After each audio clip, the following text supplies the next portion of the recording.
കുട്ടികളൊക്കെ ആയതിനു ശേഷം ഞാനും നാസിക്കും ആദ്യമായിട്ടാണ് ബൈക്കിൽ ഒരു ട്രിപ്പ് പോകുന്നത്. അപ്പം ആദ്യം തന്നെ നമ്മൾ തുടങ്ങുന്നത് നമ്മൾ വൈറ്റ് ഹൗസിൽ നിന്നിട്ട് മന്തി അടിച്ചിട്ടാണ് കേട്ടോ. ഭയങ്കര ഫേവറേറ്റ് ആണ് എനിക്ക് അവിടുത്തെ മന്തി. ഞാൻ മന്തി വേറെ എവിടെ നിന്നും കഴിക്കില്ല, പക്ഷേ എനിക്ക് ഇവിടുത്തത് ഭയങ്കര ഒരു മോസ്റ്റ് ഫേവറേറ്റ് ആണെന്ന് പറയണം. പിന്നെ വിത്ത് ഒരു ആപ്പിൾ ജ്യൂസും ഒക്കെ കഴിച്ചിട്ടുണ്ട്. ഞാനിതിൻ്റെ വലിയൊരു വീഡിയോ വേറെ തന്നെ ആയിട്ടിടുന്നുണ്ട്, എല്ലാവരും അത് കാണണം. നമ്മൾ വയനാട്ടിലേക്കാണ് പോയത്.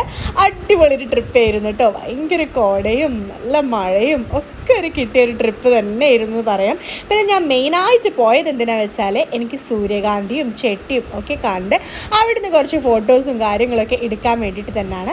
പിന്നെ പോണ വഴിക്ക് അത്യാവശ്യം അറിയാമല്ലോ, നമ്മളെ മുത്തങ്ങ വഴി അത്യാവശ്യം മൃഗങ്ങളൊക്കെ നമ്മൾ കണ്ടു, വലിയ ആനനെയും എല്ലാം കണ്ടു കേട്ടോ. പിന്നെ പോരാത്തതിന് സൂര്യകാന്തിയും നിറയെ കണ്ടിട്ടുണ്ട്. പിന്നെ ഐസ്ക്രീം വരുന്ന വഴിക്ക് ദോശയൊക്കെ കഴിച്ച് രാത്രി നമുക്ക് വരുന്ന വഴിക്ക് നല്ല അടിപൊളി കോട കിട്ടിയിട്ടുണ്ടായിരുന്നു. അപ്പോൾ ഇതിൻ്റെ വലിയ വീഡിയോ എല്ലാവരും കാണണം. അത്രയുള്ളൂ. ബൈ.